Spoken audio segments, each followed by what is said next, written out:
In a small town, numerous men pass away after not resisting the temptation of making love with beautiful women. After the death of Brandt's bacteriologist Jack Grubowski, State Department Special Agent Neil Agar visits the sheriff's office and introduces himself to Captain Peters. Immediately, he requests Grubowski's file, wanting to start his investigation. As Peters finds the file, he converses with Neil about Grubowski's case, and the agent opines that it's easy. Peter agrees with his opinion, but he wonders why the government wants to meddle with such a case. For Neil, since Grubowski was a bacteriologist in Brandt, a government-sponsored research facility, the government has to keep watch of its affairs. Due to his argument, Peters reveals that another body was found, but the casualty was not affiliated with Brandt. Instead, the body belongs to a factory worker who passed away due to extreme exhaustion, like Grubowski. With his revelation, Neil becomes more intrigued by the ongoing case. A while later, Neil heads to the Brandt research facility to search for clues regarding the case. As he scans the library, he bumps into the librarian named Julie Zorn, causing her to drop some of the books she's carrying. Neil quickly helps her gather the books and apologizes for the trouble he's caused. While at it, he asks Julie who's in charge of the library, and she answers that she is. Neil gladly introduces himself and informs her about the purpose of his sudden visit, to investigate Grubowski's death. At first, Julie is apprehensive as the file he needs is highly confidential, but when Neil threatens her with his rank, she eventually yields. Inside the librarian's office, Neil rummages through her table while she fetches the file for him. Neil sees Grubowski's photo in one of her drawers and studies it intently, but Julie returns. She snatches the photo from Neil's hands and reprimands him for snooping through her things. To justify his actions, Neil reasons it's part of his job, and she's a person of interest since she was with Grubowski on the night of his passing. This leads Julie to confirm they did have dinner as it's part of their routine. Interestingly, Grubowski's wife, Gretchen, knows about their frequent dinners, piquing Neil's interest. Then, Julie further reveals that they went to dinner at the Flamingo Bar and Grill. After that, they made love in a motel. With her revelation, Neil wants to know more, so he invites Julie to have lunch with him. Meanwhile, a man takes a seductive woman on a grassy field to make love to her. As the man enjoys her company, he suddenly becomes unresponsive. It turns out the woman has drained away his life. During their lunch, Julie shares that most of Grubowski's friends are womanizers and they have an active, intimate life. Suddenly, a scientist stands up, catching Neil's attention. Julie also notices him, so she informs Neil about the man's identity. She shares that he is Dr. Merger, the head of reproductive biology. However, she finds it ironic that a man specializing in reproduction is a loner, and he's never seen with a woman. This information sparks Neil's curiosity, so he asks Julie if he's straight, but she doesn't know. Later that evening, Neil joins Grubowski's friends in a bar and gets acquainted with them. To start their conversation, Neil identifies Dr. Herb Klein as the head of strategic alternatives, making the scientist happy that he knows him. Then, the next scientist introduces himself as Dr. Stan Williams, the head of genetics. Afterward, he takes the honor of introducing the last scientist in the circle, Dr. Aldo Ferrara, head of the Department of Diagnostics and Clinical Biometrics. Once the introductions are exchanged, Stan expresses his regret for Grubowski's passing, wishing that he is the one in his position. Before Neil can speak, an alluring woman walks into the bar and sits near their table. Neil asks the men who the woman is, and Stan tells him she is Dr. Susan Harris, Brandt's Ice Queen. This time, Aldo informs him of her specialty, and he reveals that she is an entomologist. Upon learning that, Neil gives her a flirty gesture, earning a chuckle from the men as they know it'll be fruitless. Meanwhile, a morning Gretchen receives a phone call from an unknown caller who informs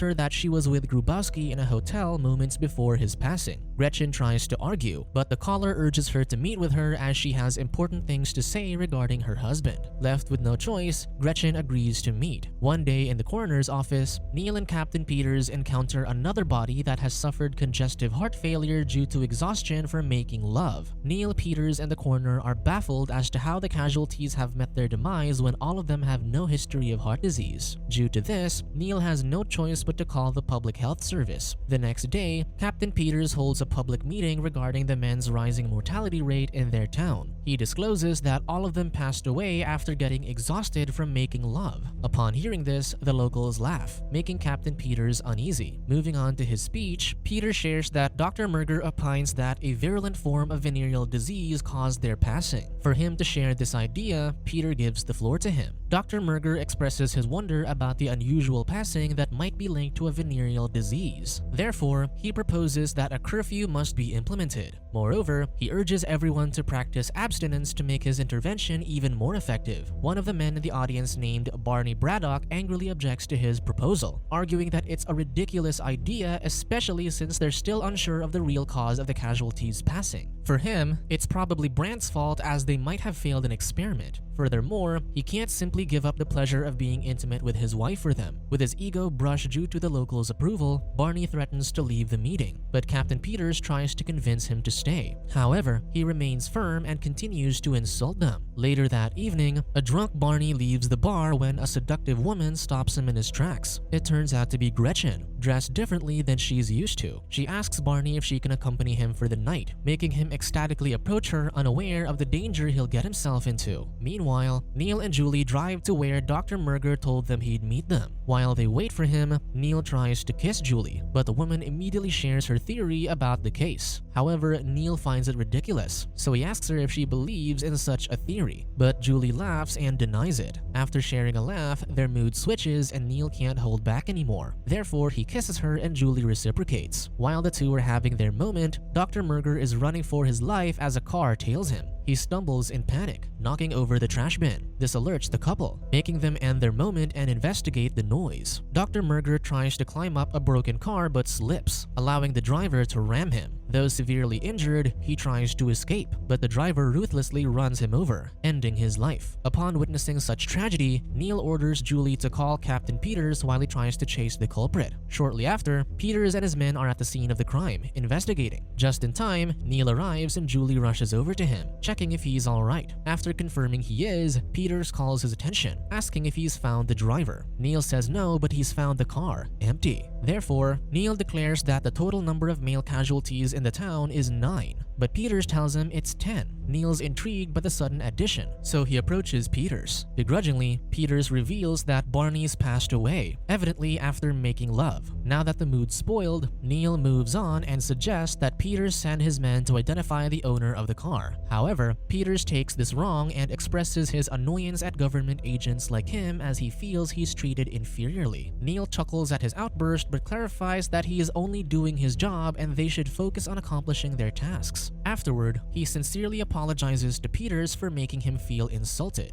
Because of this, Peters' temper subsides and he apologizes to him. Once their conversation's over, Neil and Julie take their leave. Due to the recent loss of lives, the government issues a lockdown in the town of Peckham. Later that night, Neil investigates Dr. Merger's office when he discovers a button on one of the scientist's shelves. Once he presses it, a door opens, leading to a sensual-looking room. As he scales the area, he notices a pile of open letters addressed to Merger. After reading one of the letters, Neil realizes that Merger has a lover named Joe. Suddenly, Joe emerges from behind and attacks Neil. Despite Joe's strength, Neil's able to defend himself and knock the man unconscious. Shortly afterward, Neil interrogates Joe regarding his whereabouts during Merger's passing. Joe tells him he's been at a bar since Merger postponed their supposed rendezvous, making him hurt and angry. Unsatisfied with his answers, Neil asks him if he has no idea where the scientist was, but Joe supplies that he's seen him with a woman instead of a man. According to him, he saw Merger with a woman in his car earlier, driving through town. Neil asks him what she looks like, but Joe sadly fails to give him the details since it was too dark. But to make it up, he discloses that the woman was driving his lover's car. Due to his revelation, Neil asks him if Merger also likes women, but Joe strongly rejects the idea. The next day, Dr. Susan joins Dr. Herb for breakfast, but she notices that the cafeteria is empty. Herb tells her everyone's locked in their rooms reading novels to pass their time during the lockdown. While they make small talk, Herb observes that Susan continuously adds an unusual amount of sugar to her coffee. In her defense, she's been craving sweets lately, but Herb doesn't like what she's doing. He argues that too much sweets will negatively affect her appetite. Smoothly, he shifts his comment to asking her to have dinner tonight. Immediately, Susan accepts as she finds the recent lockdown boring.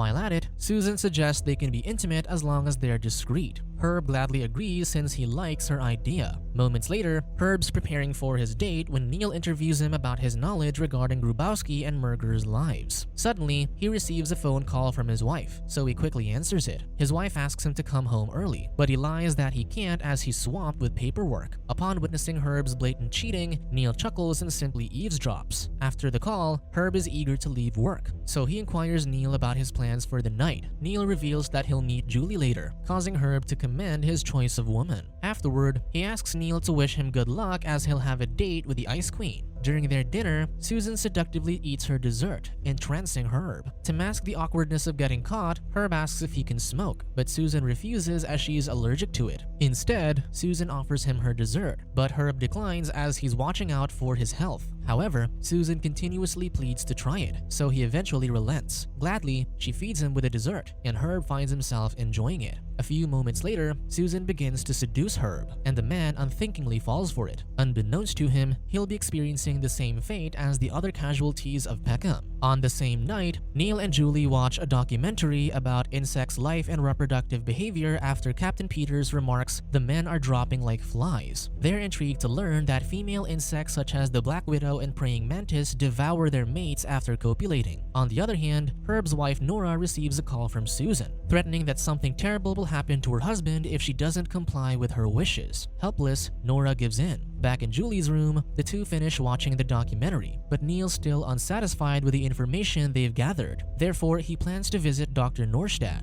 the department head for etymological studies. However, Julie informs him that he's away and Susan is his substitute for the time being. In the early morning, Neil visits Susan's office to find more information about the insect's mating behavior, but sadly, Susan refuses to entertain him since she's busy, so she tells him to consult her during regular office hours. Regardless of her orders, Neil refuses to comply as he reasons that he has an urgent matter to discuss with her. Due to his persistence, Susan eventually relents. As he waits for the scientist, Neil scales the office and notices that the room is themed with honeybees. Just in time, Susan emerges from the laboratory, and Neil tells her he must ask a few questions. Once again, Susan declines and tells Neil they're in the middle of an important experiment. Upon hearing "we," Neil's confused, especially since Dr. Norstad is away. Susan reasons that even though he's not around, she's working from his notes. With a sigh, Susan finally grants Neil's request, but only for a short while. Immediately, Neil inquires about the queen bee's mating frequency. Susan answers that queen bees mate only once, just to reproduce, and after the deed, the queen never mates again.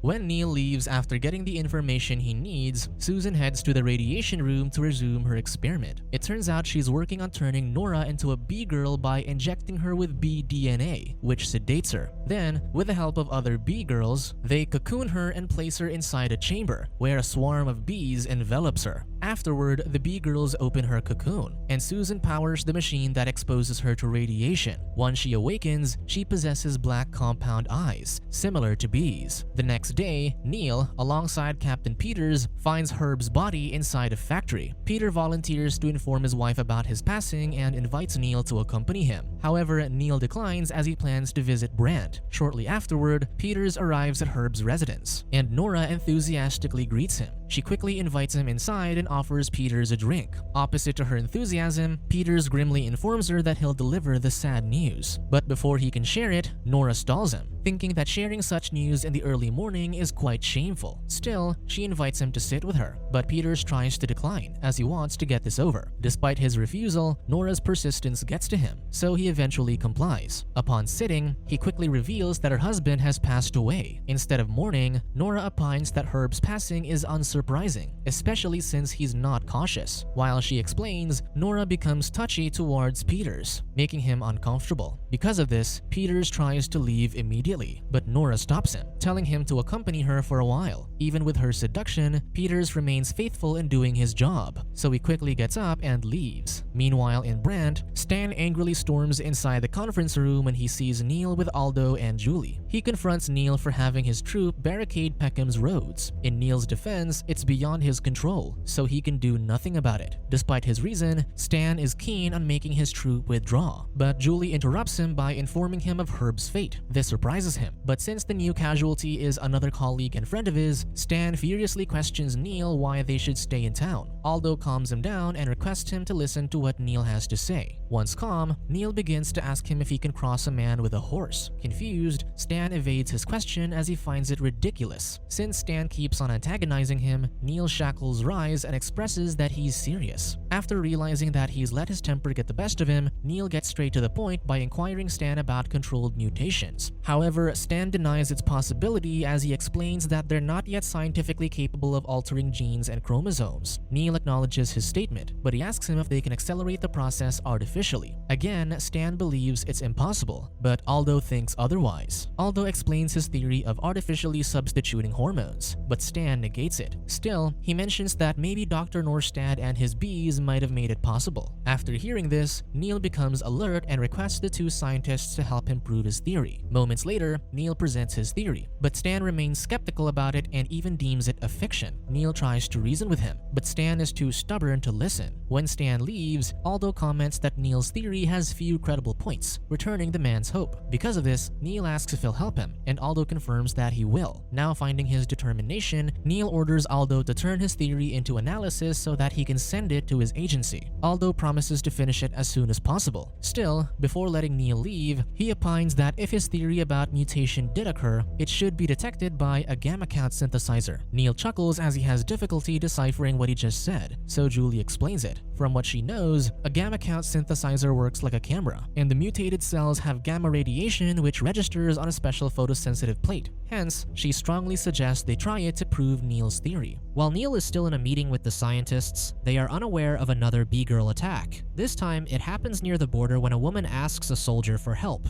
Immediately, the soldier follows her, and the woman tells him she has lost her keys. She points toward the possible location of the keys, and the soldier heads to it. Unbeknownst to him, he has fallen prey to a B-girl. During Grubowski's funeral, Neil and Julie notice the deceased men's wives are wearing similar outfits, especially their sunglasses. Julie takes the initiative of using the gamma count synthesizer and successfully detects gamma radiation from them. Inside Stan's residence, his wife Harriet tries to seduce him. Since their marriage lacks intimacy, Stan immediately falls for her charms. While in the act, Stan realizes that Harriet is a B-girl upon seeing her black compound eyes. Before she can end his life, Stan grabs her tights and suffocates her with it. After the funeral, Julie studies the information she gathered earlier when Susan visits her. Julie tries to act nonchalant, but Susan reveals she's aware of what she's discovered, so she wants to explain it to her. Regardless, Julie refuses to listen as she believes her explanation won't suffice. Because of Julie's stubbornness, Susan entices her to visit her lab, promising her she'll be satisfied with what she'll show her. Convinced, Julie follows Susan to her laboratory. On the other hand, Neil's currently at Aldo's residence listening to his voice recorder about the insect's mating habits. Suddenly, Neil hears Susan's voice in the recording, making him realize that the culprit for Aldo's passing was her. Because of this, he also realizes that Julie's life is at risk, and Susan is on a rampage to eliminate those who hinder her plans. As a result, Neil rushes to Brand and arrives just in time to stop Susan from turning Julie into a B-girl. However, Susan threatens to pull the lever that will end Julie's life if he doesn't leave the laboratory. Neil acts like he's leaving, but he immediately pulls out his gun and shoots the machinery, causing chaos inside the room. Neil grabs the unconscious Julie, but before he leaves, he traps the women inside the radiation chamber, ending their lives. Inside the sheriff's office, Peters interrogates Julie and is confused about the motive behind the B-girl's killing spree. Julie explains that Susan overlooked the fact that the radiation caused them to be infertile, but since they shared DNA with bees who mate to reproduce, they've become crazy about mating as they can't produce offspring. After Julie's explanation, Neil is in a rush to take her home, so Peters dismisses them immediately.